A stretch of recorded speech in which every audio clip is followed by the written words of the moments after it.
Story number 1. It started with a simple idea, a place to store old furniture and boxes, something no one needed to see much. When the new family moved into the old house on Maple Street, the basement was mostly forgotten, sealed off behind a heavy wooden door with peeling paint and a rusty lock. The previous owners warned them it was best left alone, but curiosity crept in like a whisper. The basement was cold and damp, with an overpowering smell of mold and something faintly metallic. They found remnants of old, broken furniture stacked in one corner and dusty crates covered in decades of grime. At first, it seemed like the usual forgotten storage space. But then the daughter, Lily, started hearing noises, soft scratching and faint tapping, that made her skin crawl. One evening, Lily decided to explore the basement alone. Her flashlight barely pierced the darkness, casting long, flickering shadows on the cracked concrete walls. The farther she went, the colder it felt, as if the air itself was sucking the warmth from her bones. She found a narrow corridor at the far end, hidden behind a false wall. The corridor wasn't on any of the house plans. Against better judgment, she walked down it. At the end of the corridor was a small room with walls covered in strange symbols, drawn in what looked like dried blood. On the floor, old newspaper clippings were spread out, all about disappearances, people who had vanished in the town over the last 50 years. Lily's breath hitched as she noticed the dates matched the years when the basement had last been renovated. Suddenly, the flashlight flickered and died. Total darkness swallowed her whole. The scratching noises were back, louder, closer. She fumbled for her phone, but the screen stayed black. A cold breath brushed her neck, and a low, guttural whisper echoed, repeating her name over and over. Panicked, Lily ran blindly through the corridor, hands scraping against the rough walls. The door slammed shut behind her with a deafening bang. She was trapped. The air grew thick and heavy, pressing down on her chest, making it hard to breathe. Then something touched her ankle, a cold, clammy hand. She screamed and kicked, trying to break free. The whispers turned into anguished cries, filling the room with a chorus of torment. The basement itself seemed alive, a dark vessel harboring something ancient and malevolent. Hours later, the family found the basement door wide open. Lily was gone without a trace, leaving behind only the faint smell of decay and the chilling echo of her last scream. Since then, no one dared enter the basement again. But on quiet nights, neighbors swear they hear soft tapping from below, like fingernails dragging across wood, calling out from the shadows, begging for someone to come back. The basement remains locked, but the house remembers. It waits, and it's hungry. Story number 2. A few years ago, a man named Daniel moved into a small rental house in the outskirts of Columbus, Ohio. He was fresh out of a divorce, wanted peace and quiet, and the price for the place was dirt cheap. The landlord had told him up front. The house had an unfinished basement that was off limits due to structural issues, and he was not to go down there. Daniel didn't care. He just wanted space. At first, the house was fine, quiet, unremarkable. But by the second week, Daniel started to hear noises at night, not the creaking of old wood or the groan of pipes. These were deliberate sounds, shuffling, dragging, and a strange tapping, always coming from the basement door. He'd check it, find it locked just like he left it, and try to shake it off as a house settling. One night, after waking around 3 a.m. to what sounded like someone whispering right behind the door, he taped his phone to the top step pointing downward and hit record. He let it film overnight. The next morning, he retrieved the phone. Most of the footage was static and silence, but around 3:16 a.m. the screen flickered as if something passed in front of the lens. Then there was a low, almost animalistic breathing sound, a wet, rasping inhale, a full 3 minutes of it. Then came the whisper again, clearer this time, and it wasn't just one voice. It was several, overlapping and murmuring something unintelligible. When he played it back, one phrase stood out. It repeated softly in the background, "Let us up." Daniel brought it to the landlord, who got visibly uncomfortable and told him to delete the video. He reiterated that the basement was structurally unsafe and again insisted he not go down there. When pressed, the landlord admitted the previous tenant had complained of similar things and then went missing. Police chalked it up to a disappearance and never looked deeper. Now genuinely unsettled, Daniel decided he needed answers. One night, he pried the lock off the basement door. The air hit him like a wall, cold, damp, and thick. The light switch didn't work, so he used his phone's flashlight and started down the crumbling stairs. The deeper he went, the worse the smell became, metallic, rotten like wet rust and decay. The walls were slick with condensation and something else he couldn't identify. When he reached the bottom, he found the basement wasn't unfinished like he'd been told. It had been finished long ago and then deliberately destroyed. There were remnants of wallpaper, children's drawings, shattered furniture. And in one corner, what looked like a large wooden hatch sealed with rusted iron bolts. Scratched into the concrete floor around it were hundreds of deep gouges, like fingernails trying to claw upward.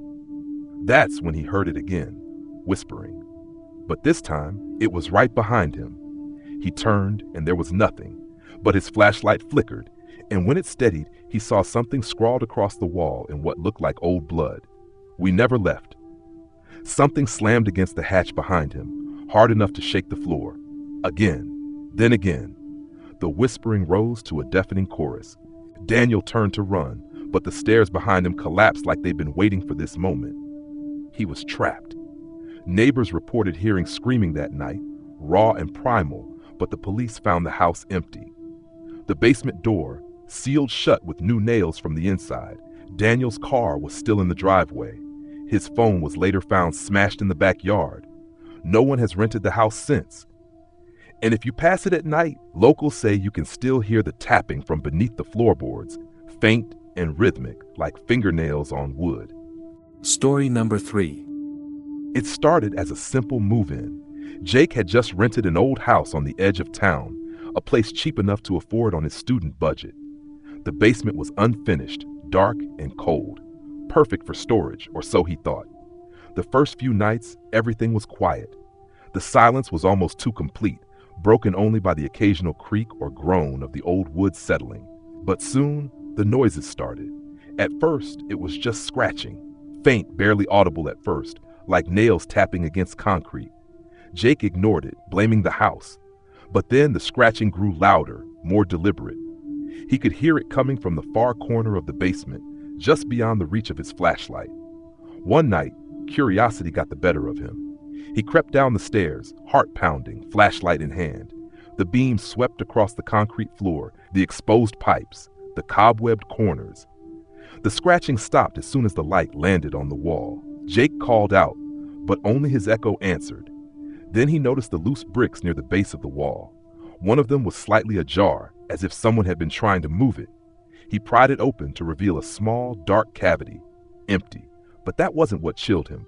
Inside, scrawled in what looked like dried blood, were words. "Don't look behind the door." His blood ran cold. There was a door? He had never noticed a door down there before. He scanned the walls again, flashlight trembling in his grip. In the farthest corner, hidden behind a stack of old crates, was a narrow door, rusty hinges groaning in protest when he pushed it open. The darkness inside the small room was suffocating. As his eyes adjusted, he saw scratches on the walls, deep and frantic, like someone had tried to claw their way out. The floor was littered with old, broken toys, dolls missing eyes, cracked porcelain faces frozen in silent screams. Suddenly, the door slammed shut behind him. Jake spun around, his breath hitching. The flashlight flickered and died.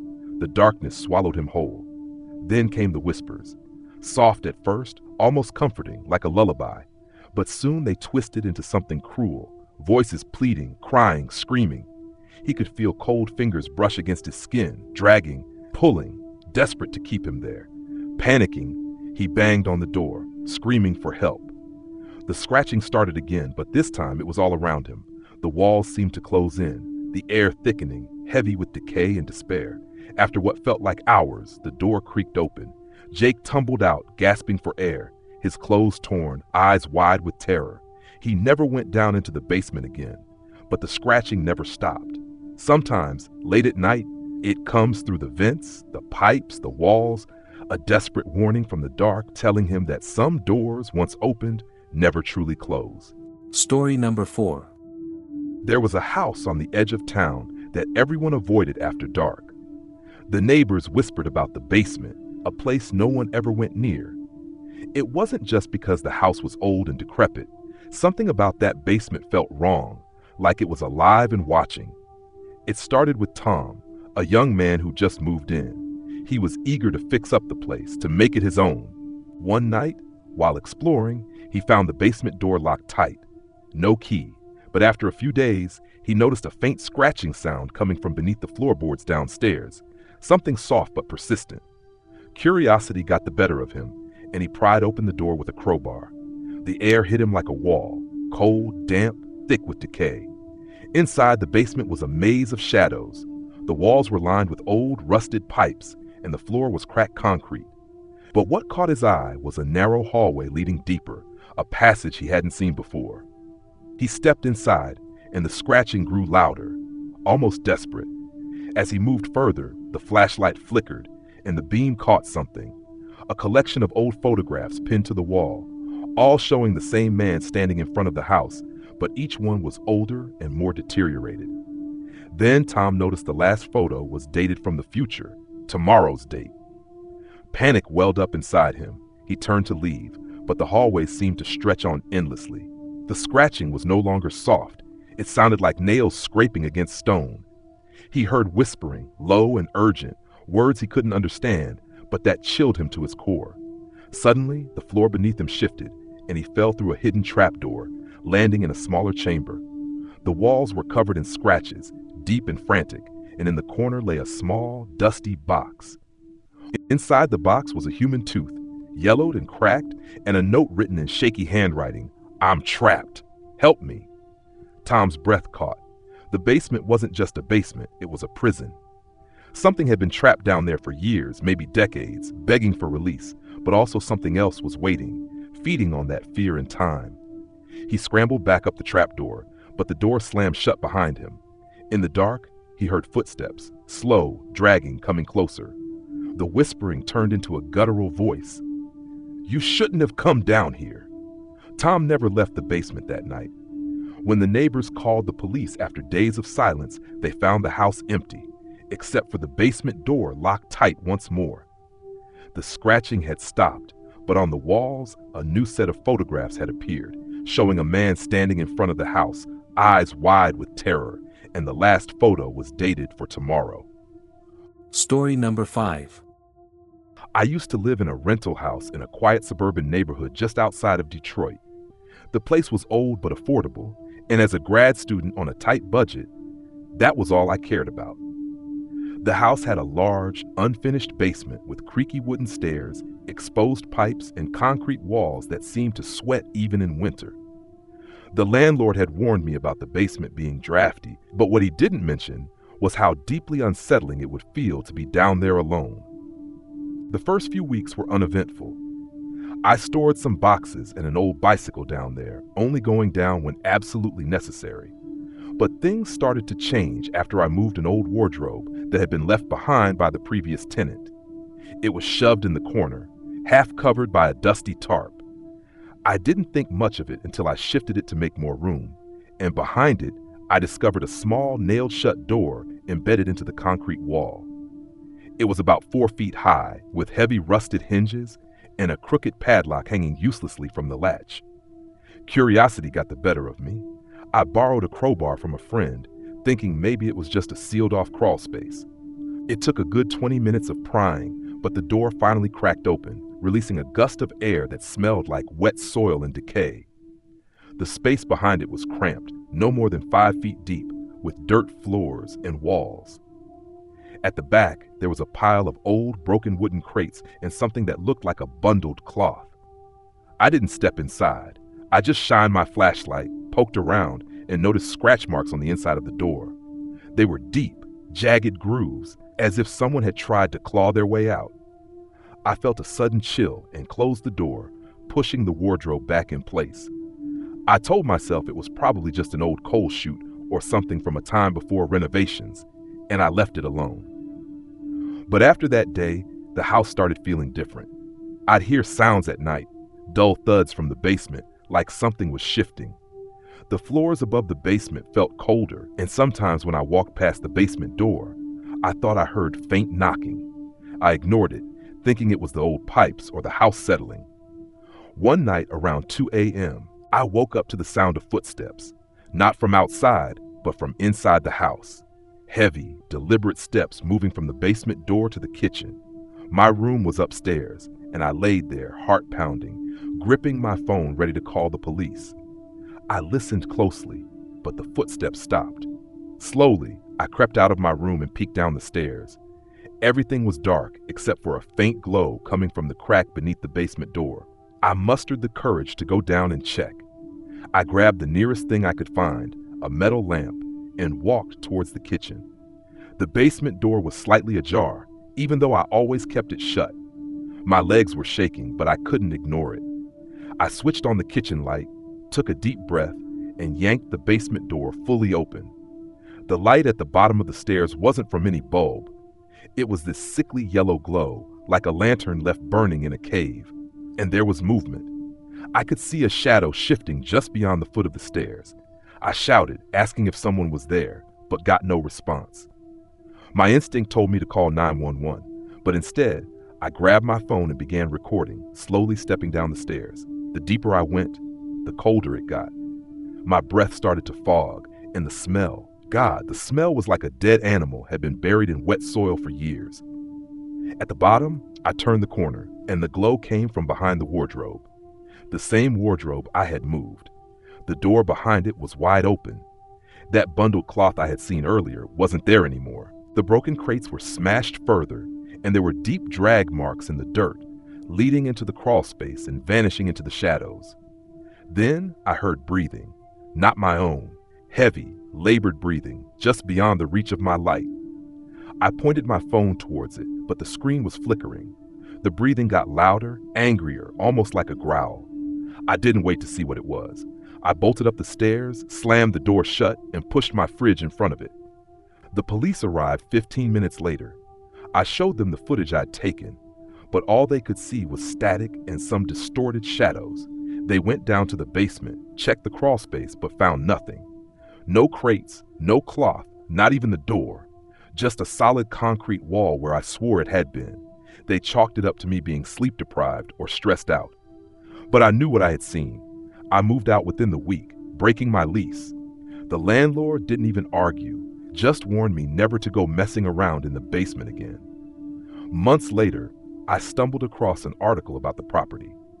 Decades ago, the house belonged to a man who disappeared without a trace. Neighbors had always whispered that he was buried somewhere on the property, but no evidence was ever found. They had torn down parts of the old basement in renovations, sealing up parts they thought were unstable. Every now and then, I'll hear creaks in my new apartment and my stomach drops. I'll dream about that basement, about those scratch marks on the door, and that breathing in the darkness. And I always wonder, what if I hadn't moved that wardrobe? Story number 6. Back in 2019, I worked a part-time job cleaning houses while finishing my degree. One of my regular clients was an elderly woman named Margaret, who lived alone in a large, crumbling Victorian house on the edge of town. She was kind but distant, and the house always had an oppressive feeling to it. Musty air, long, narrow hallways, and walls that seemed to close in on you the longer you stayed. But the worst part of the house, by far, was the basement. Margaret had very clear instructions. Never go down there. She said it was too dangerous, the stairs were rotting, and the floor was unstable. I respected that, and frankly, I was relieved to avoid it. But about 2 months into the job, she was hospitalized unexpectedly, and her daughter asked me to clean the entire house to prepare for a possible homecoming. That meant the basement too. The door to the basement was locked, but the daughter gave me a rusty old key. The moment I opened it, a thick, damp smell rushed up, like a mix of mildew and something metallic. The light switch at the top didn't work, so I grabbed my phone and turned on the flashlight, stepping slowly down the creaking wooden stairs. With each step, it felt like the house was holding its breath. The basement was enormous, much bigger than I expected.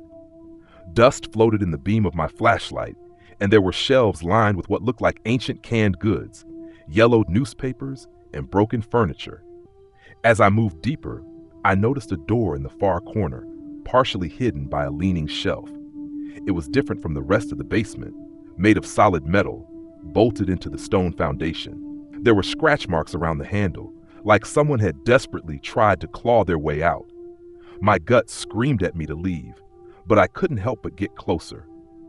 I pressed my ear against it and immediately recoiled. There was a faint noise, like something dragging or shifting behind it. I convinced myself it was just an animal, maybe rats. I took a few photos to show the daughter, figuring they might want pest control or repairs. When I returned upstairs, I noticed something odd. The basement door, which I had left open, was shut. Not just shut, locked. I had left the key on the kitchen counter, but it was gone. The house was completely silent, but it felt like it was watching me. My heart pounded in my chest as I tried every window and door on the first floor, but they wouldn't budge. My phone had no signal. I stood in the hallway, paralyzed, when I heard a loud metallic bang from the basement, followed by slow, deliberate footsteps coming up the stairs. Heavy footsteps, too heavy for any animal. They got closer and closer until I could hear breathing on the other side of the door. I backed away and tried calling out, thinking maybe someone had broken in.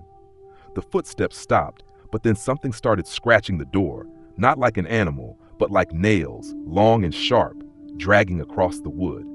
Without thinking, I bolted to the second floor and locked myself in one of the bedrooms. I sat in the corner, phone flashlight off, barely breathing.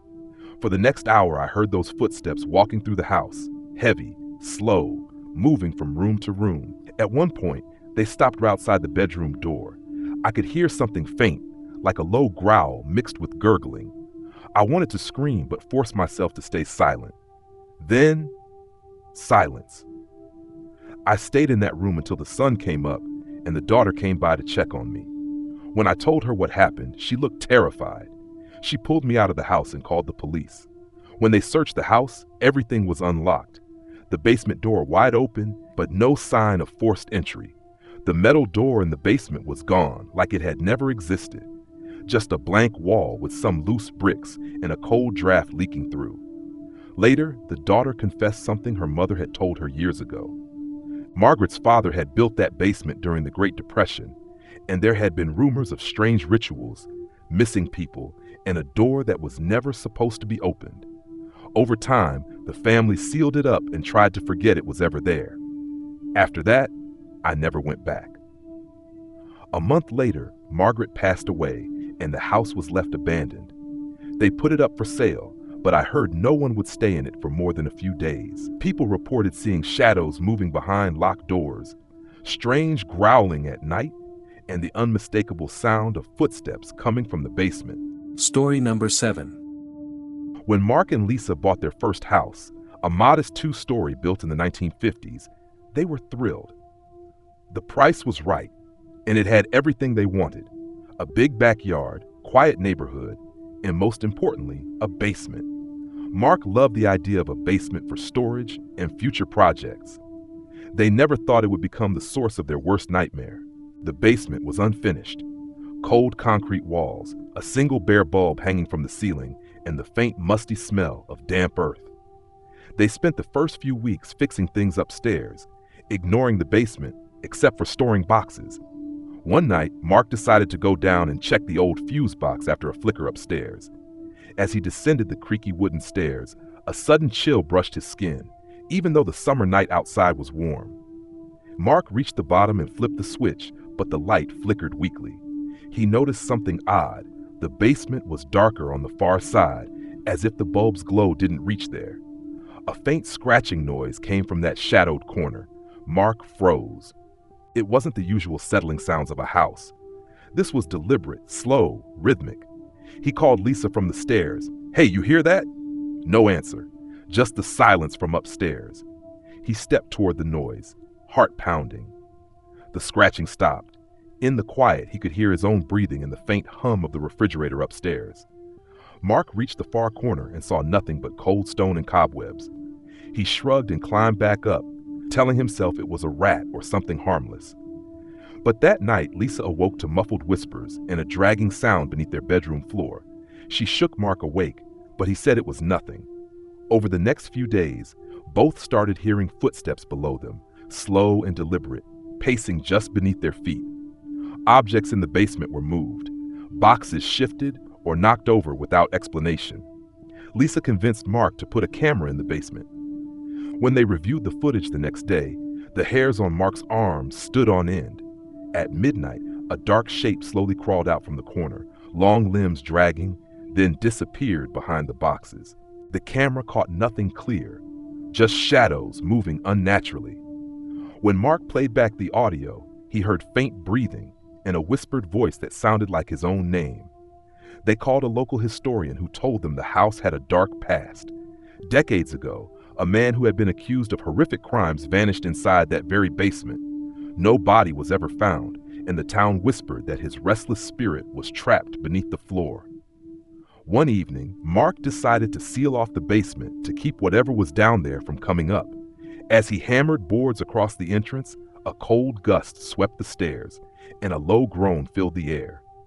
Suddenly, the boards splintered from the other side, as if something powerful was trying to break free. They fled the house that night, never returning. Months later, when a friend checked the property, the basement door was wide open, the room empty, except for claw marks gouged deep into the concrete floor, leading to the corner where the darkness seemed to breathe on its own. No one could explain what lurked below, but everyone agreed. Some things belong in the shadows, buried deep beneath your feet. Story number 8. When I was 17, my family moved into an old house in a quiet neighborhood.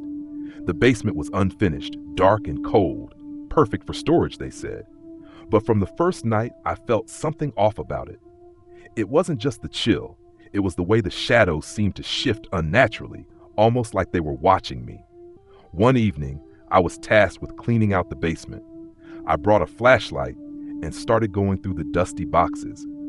Halfway through, the light flickered and died. I cursed under my breath and tried the switch, but the basement lights wouldn't come on. The old house's wiring was notorious. I pulled out my phone to use its flashlight when I heard it. A soft, scraping noise coming from the far corner of the basement, just beyond the stacked crates. I froze. The scraping stopped, and in the sudden silence, I could hear my own heartbeat thundering in my ears. I called out, "Hello?" No response. I forced myself to walk toward the noise, heart pounding, flashlight shaking. As I moved closer, the smell hit me, something metallic, like rust, and something older, more rotten.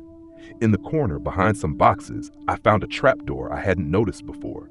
It was old, with rusty hinges, and it was slightly ajar. I hesitated, but curiosity won. I pulled it open to find a narrow staircase leading down into even darker depths. The air coming up was colder, and the smell worse.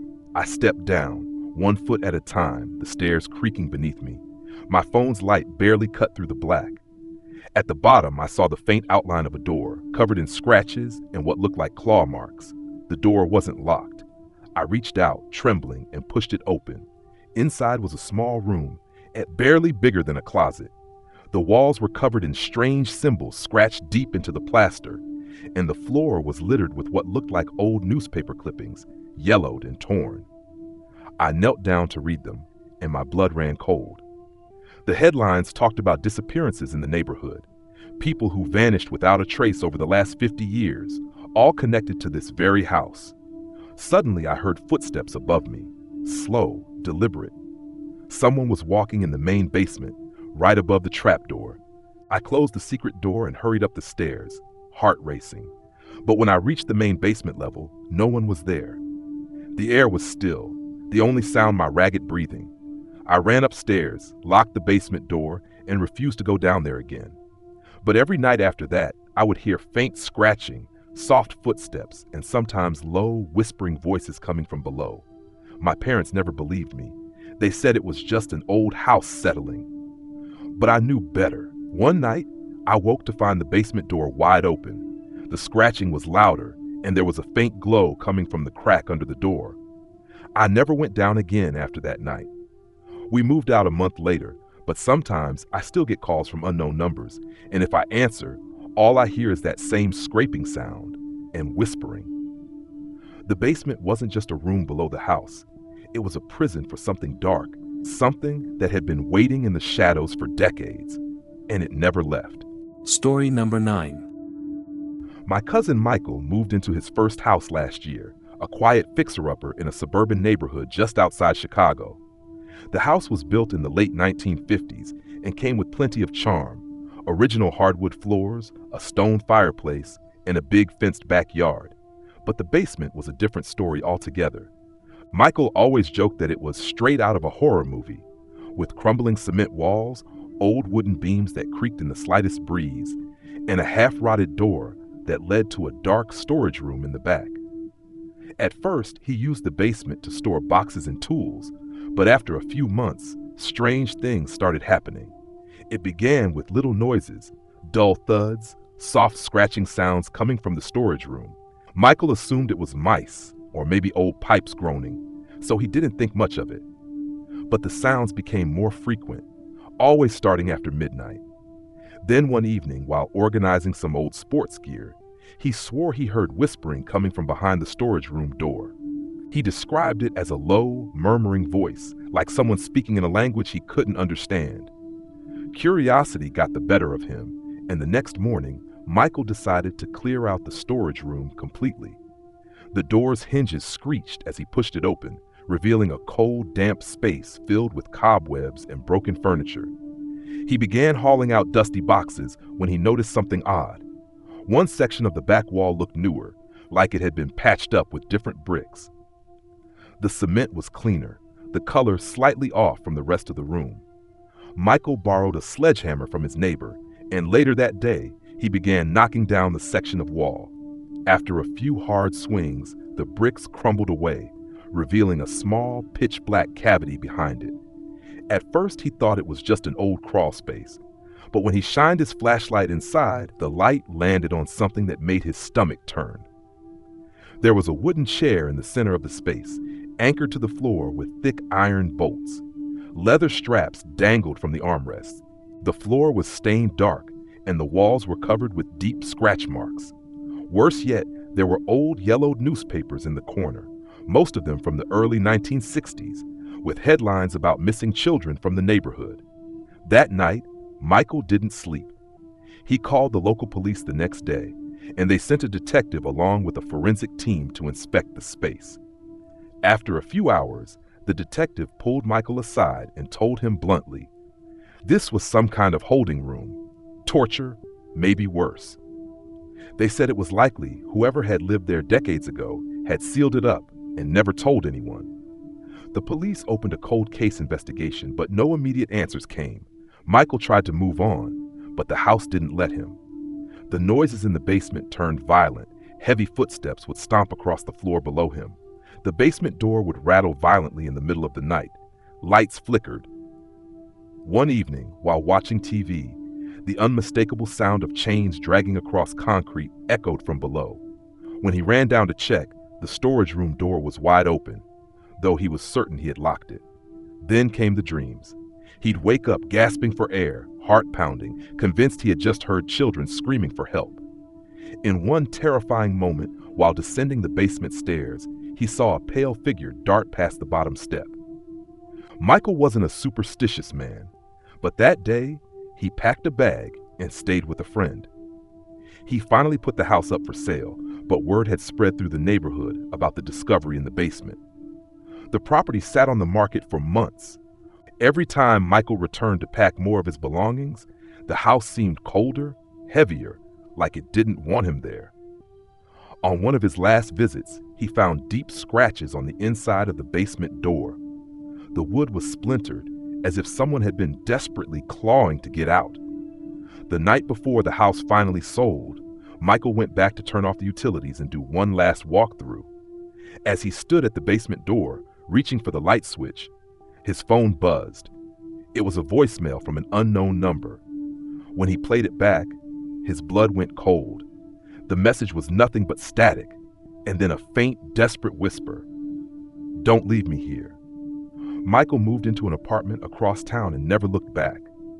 A few weeks later, the new owners knocked the house down and rebuilt from the foundation up. Michael says he doesn't know if they ever heard the noises or had the dreams, but he still has that voicemail saved. Every so often, late at night, he plays it back to remind himself that some things are better left sealed behind a wall. Story number 10. Olivia had just moved into a small rental house on the outskirts of town. The price was almost too good to be true, but the landlord had said it was because of the unfinished basement and minor repairs that needed to be done. She didn't care. She just wanted a quiet place to finish her degree and save some money. From the outside, the house looked normal, maybe a little weathered, but sturdy. The neighbors were distant but polite. Everything seemed fine, until she noticed the basement door. The door was painted the same beige color as the walls, but the edges were scuffed as if it had been opened and slammed shut too many times. It was locked when she moved in, and when she asked the landlord about it, he said, "Just storage down there, nothing you need to worry about." But Olivia couldn't help herself. She was curious. A week later, after settling in, she found the key taped underneath the kitchen sink. The temptation was too much. The first thing she noticed when she opened the door was how cold the air was, like stepping into a freezer. The stairs creaked under her weight, the wood damp and soft in places. A single dim bulb hung from a fraying cord, barely lighting the narrow concrete space. There were old, broken-down shelves, a rusted boiler, and a few random pieces of discarded furniture.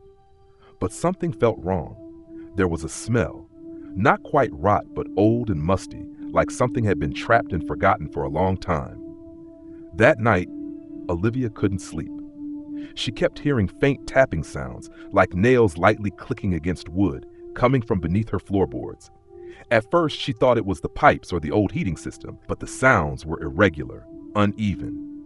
Around 3 a.m., she swore she heard a whisper, just one word, "Hello." Her heart pounded in her chest. She grabbed her phone flashlight and crept toward the basement door. The tapping stopped the moment her hand touched the doorknob. The next morning, she noticed deep scratches along the inside of the basement door, long claw-like marks that hadn't been there before. She told herself it was her imagination, that maybe she just hadn't noticed them. She went about her day, but the unease never left her. The following night, the tapping returned, louder this time, accompanied by a soft scraping noise, like something being dragged. She pressed her ear to the floor, holding her breath. There was movement down there, slow, deliberate. She bolted from the house and called the landlord. He acted surprised, told her he'd be by the next day to check it out, but there was hesitation in his voice. That night, she stayed with a friend, but the curiosity gnawed at her. She returned home the next morning, waited for the landlord, but he never showed. Tired of waiting, Olivia decided to see for herself. She grabbed a heavy flashlight and went down the basement steps again. The cold was worse, biting into her skin. The light flickered as she moved deeper into the basement. In the far corner, something was off about the wall. The bricks were uneven, and the mortar looked fresher. She tapped on it, hollow, her stomach twisted. She grabbed a metal rod from the shelf and started knocking out the bricks. It didn't take long before a small section caved in, revealing a dark, narrow cavity. A foul stench poured out, making her gag. Olivia shone her light inside, and her breath caught in her throat. There were remnants of blankets, old rusted chains bolted to the floor, and deep scratch marks etched into the walls. She stepped back in horror, realizing this wasn't just a storage space. Someone had been kept down here. As she turned to leave, the bulb above her shattered, plunging the basement into darkness. Panic set in. She raced up the stairs, but the door slammed shut before she could reach it. She screamed, pounding on the door, but there was no response. Then she heard it, a shuffle, a dragging sound behind her. Olivia's flashlight flickered as she turned. A pale, thin figure crouched at the edge of the shadows, its limbs too long, its head tilted unnaturally to the side. It moved closer, and she could see its face, gaunt, sunken eyes, mouth stretched in a broken grin. It didn't speak, but the air filled with a low, guttural growl. She kicked and slammed herself against the door, finally forcing it open just as cold or clawed fingers grazed her ankle. She scrambled out and slammed the door shut, locking it behind her. Olivia didn't stay to gather her things. She grabbed her keys and fled. Days later, police arrived at the house after her report. They discovered the bricked-in room and remains that had long decayed beneath the concrete. The landlord was arrested. He had inherited the house from his father, who had kept people locked in that basement decades ago. Olivia moved far away and never lived alone again. Every so often, though, she wakes up in the middle of the night, swearing she hears faint tapping sounds beneath her floorboards, as if something followed her home. Story number 11. The house had been sitting empty for years, its windows boarded up and the garden overtaken by weeds. When Jenna and her boyfriend Mark bought it at an auction for a steal, they thought it was a lucky find, a chance to start fresh in a quiet neighborhood. The real estate agent had mentioned the basement was unfinished, but didn't warn them about anything unusual. The first time they went down to the basement, they found it musty and cold, the kind of place where the air feels thick and heavy. The concrete walls were stained with years of dampness, and an old furnace stood in the corner, silent and rusted. There were no lights except the faint beam from their flashlights. Jenna felt uneasy, but Mark was eager to clean it up and turn it into storage space. On the third night after moving in, Jenna woke to a faint sound, like whispering, coming from below. She told herself it was just the house settling, the pipes maybe, but the feeling of being watched was hard to shake. Mark laughed it off when she mentioned it, saying old houses always make noises. One afternoon, while clearing out boxes, Mark found a trapdoor beneath a loose floorboard in the basement corner. He pried it open, revealing a narrow staircase descending further into darkness. Neither of them remembered seeing this on the house plans. Curious but cautious, they decided to explore. The stairs creaked with every step, and the air grew colder as they descended. At the bottom was a small, windowless room, barely lit by their flashlights. The walls were covered in scratches, and the floor was littered with old newspapers yellowed with age. Among the papers, Jenna found a faded journal. Its pages were brittle, filled with frantic handwriting. The entries told the story of a man who once lived there, a man who had locked someone in the basement for weeks, believing they were possessed. The last entry was a chilling scream written out in ink, smeared as if the writer was shaking. Suddenly, the temperature dropped sharply. Jenna's breath came out in white clouds. The basement lights flickered even though there was no electricity down here. They heard the whispering again, this time clearer, more desperate. Mark tried to pull Jenna back up the stairs, but the trapdoor slammed shut with a deafening bang. Panic surged through them as they frantically tried to open it. The whispering grew louder, turning into agonized cries that echoed off the walls. Then something scraped across the floor behind them. Jenna dared to glance back, but saw only shadows twisting unnaturally in the corners. The air felt suffocating, like the room itself was closing in. After what felt like hours, the trapdoor suddenly lifted, and they scrambled out, gasping for fresh air. When they looked back down, the basement was silent again, the small room empty, as if nothing had been there. They never went back. The basement remained locked, and the house was sold soon after. But Jenna still hears whispers sometimes when the wind blows just right, as if something from that dark room never truly left. Story number 12. Kara always hated basements. As a kid, she would sprint up the stairs the second she turned off the lights, convinced something was just a step behind her. As an adult, she thought she'd outgrown it, but that all changed when she moved into a duplex on the edge of town. The place was older, built in the 1950s, and came with a rent price too good to pass up. The landlord, a graying man named Howard, had just one rule: don't leave the basement light on overnight. Kara laughed it off. It sounded like an old man being cheap on electricity. She never imagined how much she'd come to regret ignoring that rule. The first week was quiet. She worked night shifts at the hospital and mostly slept during the day. On her days off, she noticed odd things. A faint, metallic smell wafted from the basement door, even though it stayed shut. Sometimes, when she stood in the kitchen right above it, she could feel a vibration beneath her feet, like a truck idling in the distance. She blamed it on old pipes or the heater. It was the second week when the scratching started. She was lying on the couch watching TV around midnight when she heard it. Faint, irregular scratches coming from the basement door. She muted the TV and listened. There it was again, slow and deliberate, like nails dragging along wood. She stood up, trying to convince herself it was a mouse or maybe a squirrel stuck down there. Grabbing a flashlight, she unlocked the basement door and opened it. The scratching stopped. She called down, "Hello?" and felt stupid for doing so. The smell hit her stronger now, metallic and damp. She took a few steps down, flashlight beam cutting through the darkness. The basement was large but cluttered, filled with boxes, broken furniture, and an ancient boiler that groaned like it was alive. She walked the perimeter, checking corners, expecting a rodent to scurry by. Nothing. The scratching didn't happen again for a few days. Then came the knocking. This time it was around 3 in the morning, a slow, heavy knock from beneath her bedroom. She sat up in bed, heart pounding. It wasn't from the door, it was coming from inside the basement itself, directly under her. She couldn't pretend it was an animal anymore. Kara called Howard the next morning. He sounded annoyed, but came by later that day. He went down alone, armed with a wrench and a flashlight. He was down there for almost an hour. When he came back up, his face was pale, but all he said was, "Just the boiler acting up. Remember what I told you. Don't leave the light on." That night, Kara couldn't sleep. The knocking came back, louder, more insistent. It wasn't the pipes. It wasn't the heater. It sounded like fists pounding on drywall. She clutched her phone, debating calling the cops, but what would she say? Instead, she grabbed her flashlight and went downstairs. The air was ice cold.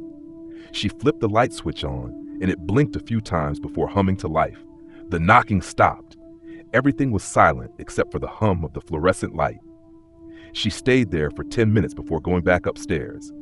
At 4 in the morning, the knocking returned, but this time it was accompanied by something worse, voices. Whispering, muffled and distant, rising from the floorboards beneath her. She pressed her ear to the floor and could hear them, indistinct words, but they were there. Desperate, angry, begging.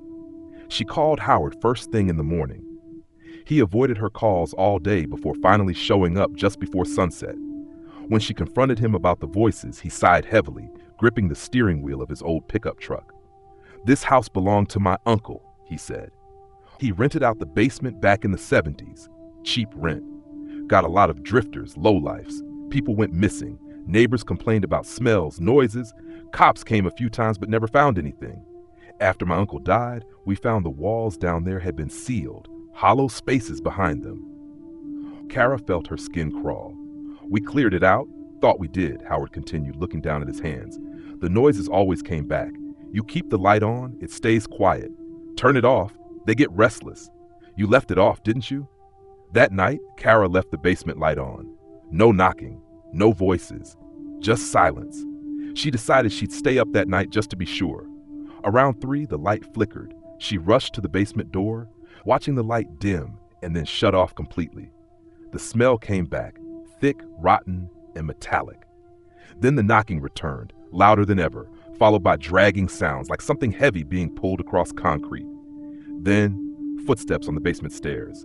Her body locked up. She scrambled to grab her phone, but the power cut out entirely. The house plunged into darkness. The only light was from her phone screen, which she used to dial 911. The dispatcher picked up, but Kara could barely hear them over the sound of footsteps climbing steadily. She pressed herself against the far wall of the kitchen, facing the basement door. She could hear breathing now, wheezing, ragged breaths from the other side. The door handle twisted but didn't open. Something began scratching the wood again, faster, more frantic. She didn't wait. She ran outside, barefoot and shaking, and waited for the police on the curb. When they arrived, they found the basement door wide open, the light bulb shattered on the floor. The basement walls had fresh scratches on them. Deep grooves like nails had been digging out for hours. No one was down there, but the officers told her something she would never forget. There were handprints on the inside of the basement door, greasy, bloodied handprints, and they were fresh. Kara moved out the next day. She never went back. But sometimes, when it's late at night, she swears she can still smell that metallic scent, and if it's too quiet, she thinks she can hear faint knocking just beneath her feet. Story number 13. The house was supposed to be perfect. Quiet neighborhood, good price, and a finished basement that would be great for extra space. Sarah and her husband Mark were ecstatic when they finally moved in. The previous owner had left it clean and almost untouched, but Sarah felt something was off the moment she stepped into the basement. It was colder down there, colder than the rest of the house, despite the central heating. The air smelled faintly of damp earth and something metallic like blood, but when she mentioned it to Mark, he laughed it off and said it was probably just the old foundation settling. For the first few nights, Sarah tried to ignore the strange noises coming from below. Faint footsteps, a scraping sound like something being dragged, and sometimes the low whisper of voices she couldn't quite make out. She told herself it was her imagination, or maybe the neighbors outside.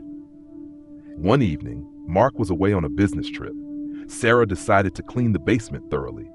As she wiped the corners, she noticed a loose floorboard near the back wall. Curious, she pried it up and found a small, rusted metal box. Inside were a few old photographs and letters, yellowed and brittle. The photos showed a family she didn't recognize, standing in front of the very same house, but with a different basement entrance, a small door that had clearly been sealed off. The letters were disturbing. They spoke of a child, locked away for safety, and a desperate plea for help from a mother trapped in silence. The last letter ended abruptly, smeared with a dark stain. Sarah's heart pounded. She felt watched. That night, the whispers turned into cries. She was jolted awake by the sound of a heavy thud from the basement. She grabbed a flashlight and slowly descended the stairs, the beam shaking in her hands. The basement was empty, except for a strange chill that wrapped around her like a suffocating blanket. As she shined the light around, it landed on the sealed-off door from the photos. It was no longer sealed. The hinges were rusted, but the door was slightly ajar. The metallic smell was stronger here. With trembling hands, she pushed it open and stepped inside. The space was a tiny, windowless room, just big enough to stand in. The walls were scratched with desperate marks, and in the corner lay a pile of decayed toys and a ragged blanket. Suddenly, the door slammed shut behind her. Panic set in. She pounded on the door, shouting for help, but no one answered. Then, from the darkness, she heard a whisper close to her ear. "Help me." The flashlight flickered and went out. In the pitch black, she felt cold fingers brush against her skin. She screamed, pounding on the door again until it finally creaked open.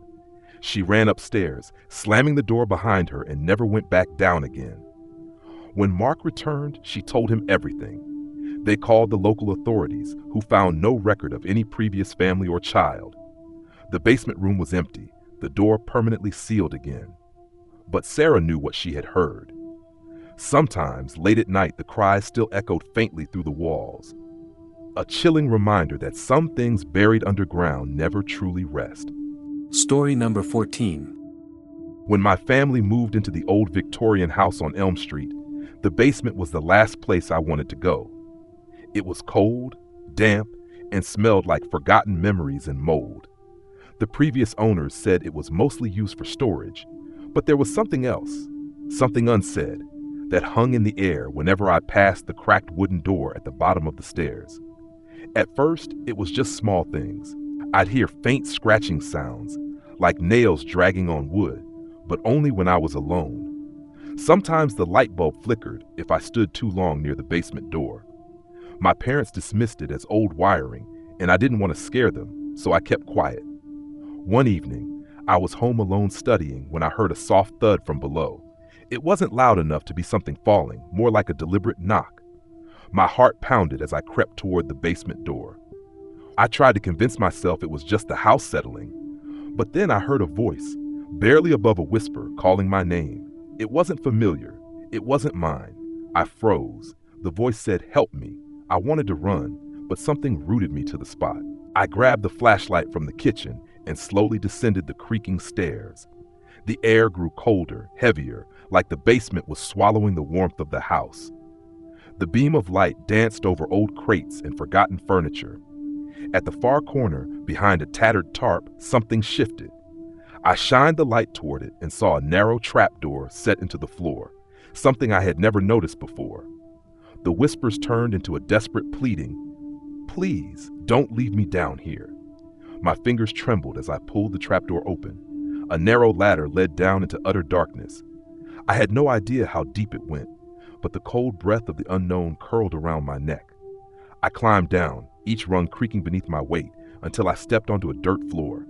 The air was suffocating. In the dim light, scratched words on the wall, frantic and chaotic. "Trapped! Not alone. Get out. I heard breathing behind me. Slow, deliberate, not mine. I turned, shining the flashlight wildly, but nothing was there. Then a cold hand gripped my ankle. I screamed and scrambled up the ladder, slamming the trapdoor shut behind me. The whispering didn't stop. It echoed through the basement walls, growing louder. When my parents came home, they found me huddled at the top of the stairs, pale and shaking. I begged them to move. They didn't believe me at first until the police found old newspaper clippings tucked behind the basement's wooden beams. Stories about a man who had been locked in the basement of that house decades ago, forgotten, dying in the dark.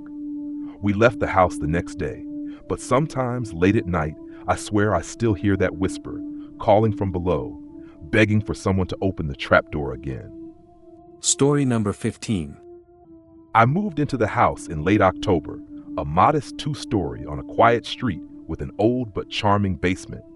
The previous owners had left in a hurry, or so the neighbors said. Something about weird noises and strange lights coming from down there. I didn't believe in ghost stories, so I shrugged it off. The first few nights were normal, but then I started hearing faint sounds from the basement. A low, almost imperceptible scratching and whispering.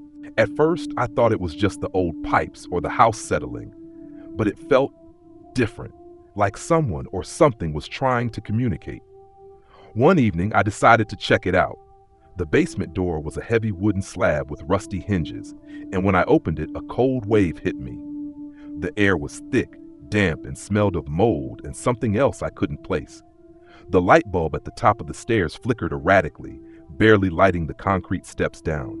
As I descended, the scratching grew louder, more frantic, echoing off the bare walls. At the bottom, I found nothing, just dusty boxes and old furniture covered in sheets. But then I noticed one of the boxes was slightly ajar. Inside was a collection of old photographs, yellowed with age, showing the previous occupants, smiling, happy, but with their eyes scratched out in every picture. I felt uneasy but tried to dismiss it. Then I saw a small door embedded in the far wall, one I hadn't noticed before. It was narrow, just big enough for a person to crawl through. Curiosity overpowered caution. I pushed it open and found a tiny room beyond, barely lit by a single bulb dangling from the ceiling. The walls were covered in strange symbols, drawn in what looked like charcoal. Suddenly I heard a voice, soft, urgent, coming from the darkness beyond the small room. It whispered my name. My heart raced. I backed out, slamming the door shut. The whispering stopped, replaced by silence so thick it pressed on my ears. That night, I locked the basement door and put a heavy chair against it. But as I lay in bed, I heard something scratching on the door, slow and deliberate, like nails scraping wood. The whispering returned, this time closer, right outside my bedroom window. I called a friend the next day to come help me clear out the basement. When we opened the small door again, it was empty. No symbols, no room, just a solid wall. The photos with scratched out eyes were gone too. I don't know what was in that basement, but whatever it was, it wanted to be found. And when it wasn't, it found a way to reach me anyway. Now I sleep with the basement door locked tight and every light in the house on. But sometimes, just before dawn, the whisper comes back, calling my name from below. Story number 16. The house had always felt off to me. Not the kind of off that you can explain right away, but the kind that creeps up slowly until you can't ignore it anymore. It was an old Victorian in a quiet neighborhood, the kind of place where the floorboards creaked and the walls whispered stories from decades past. When I first moved in, everything seemed fine, until I started spending time in the basement. At first, the basement was just a dusty storage space, filled with old boxes, broken furniture, and the faint smell of mildew. I rarely went down there except to grab the Christmas decorations or clear out some clutter. But then the noises started. At night, I'd hear footsteps, slow, deliberate footsteps, just below me. At first, I thought it was the house settling, or maybe a neighbor moving around, but the sounds were too close, too consistent. One night, I decided to set up a small camera down there to catch whatever was making those noises. The basement was cold and damp, and the flickering single bulb hanging from the ceiling made the shadows dance like something alive. I left the camera running overnight and checked it in the morning. The footage was disturbing. At first, it showed nothing but empty darkness and boxes.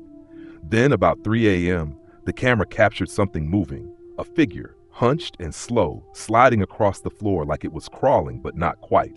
Its face was obscured in shadow, but the eyes reflected the light like glass. It didn't move like a person. It was too jerky, too unnatural. Then it disappeared behind the old furnace. I froze. The basement was supposed to be empty.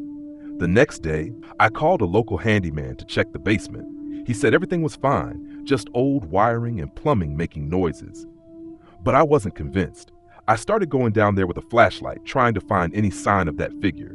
The walls seemed to close in, the air thick and stale. One night, I found scratches on the wood paneling, deep, like claws gouging the surface. I hadn't noticed them before. Things got worse. Objects in the basement would move slightly when I returned from upstairs. A box shifted to the side. A chair was turned around.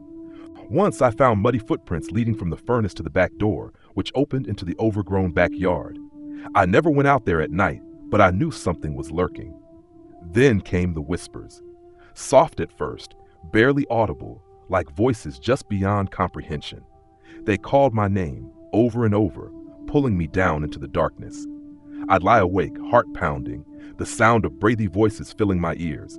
The whispers promised secrets, warned me to leave, and sometimes begged for help. One night, I decided to confront it. I went down with a flashlight and a crowbar. The basement felt alive, like the walls were breathing. I followed the sound of the whispers to the furnace room. The air was colder than ever.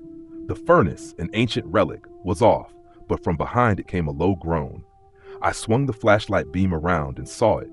The figure again, crouched low, its skin pale and stretched tight over a skull-like face. It turned slowly toward me, eyes black holes that swallowed light.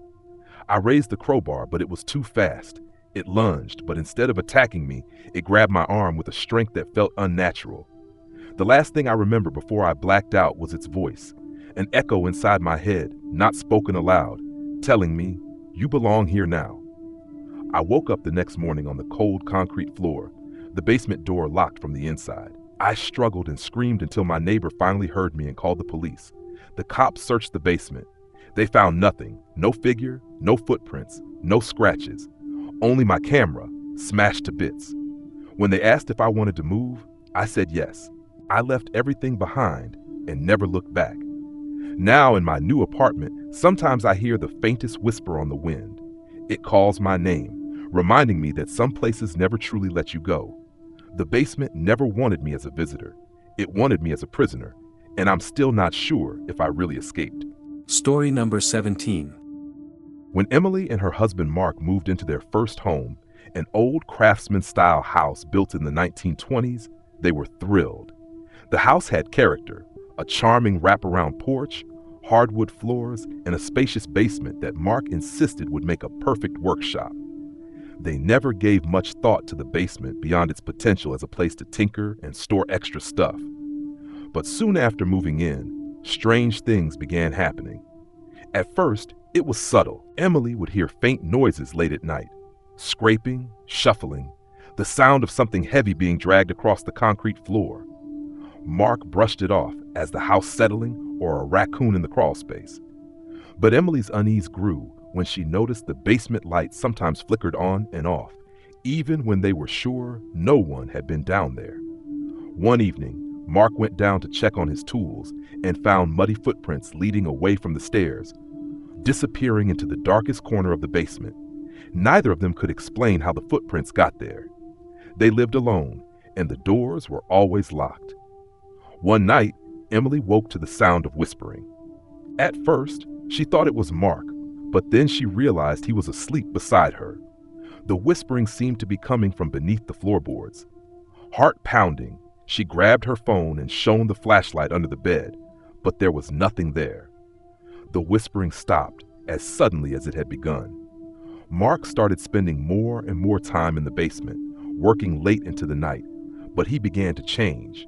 He became withdrawn and distracted, snapping at Emily over small things. One afternoon, Emily went down to bring him lunch and found him staring blankly at the far wall of the basement, his face pale. The wall was covered in strange scratches and dark stains that hadn't been there before.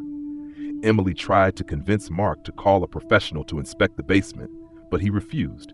Instead, he started installing locks and cameras, convinced something or someone was down there. They reviewed the footage after a few nights, and what they saw chilled them to the bone. The cameras caught fleeting shadows darting just out of sight, and a shape, tall and thin, standing motionless in the corner. Sometimes it seemed to be watching Mark as he worked. Other times, it moved closer to the stairs, as if waiting.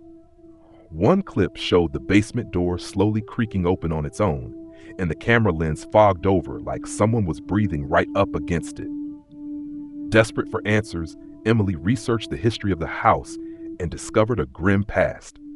Decades ago, the basement had been used as a makeshift holding cell by a local criminal who tortured victims there. Some never made it out alive. The stories were whispered in the town, but no one ever spoke openly about what had happened. One night, Mark didn't come to bed. Emily found the basement door locked from the inside, and pounding on it yielded no answer. She called out his name, but all she heard was the scraping sound again, louder and closer than ever.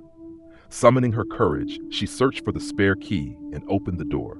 Inside, Mark was gone. In his place was a chilling message scrawled on the wall in what looked like dried blood. "Stay with us." Emily fled the house and called the police. When officers arrived, they found the basement empty, except for a fresh set of muddy footprints leading to a trapdoor that was now nailed shut. No trace of Mark was ever found. The house sits abandoned now, but locals say the basement light still flickers on cold nights. And if you listen closely, you can hear the faint sound of whispering beneath the floorboards. Story number 18. I moved into an old house in a quiet neighborhood just outside the city. The kind of place where neighbors barely talk and the streets seem to hold their breath at night. The house itself was a fixer-upper, cheap because the previous owner had vanished without a trace, leaving everything behind. I was told the basement was mostly empty, just dusty old storage from decades ago. Perfect for my needs. From the first night, I heard faint noises coming from the basement. At first, it was just the usual creaks and groans of an old house settling, but soon it became impossible to ignore. Soft scratching, like nails scraping concrete. I told myself it was probably rodents or something harmless, but the sound was too deliberate, almost like something was trying to communicate. One evening, I decided to check the basement. The stairs were narrow, steep, and the single bulb overhead flickered as I descended. The air grew colder with each step, a damp chill that sank into my bones.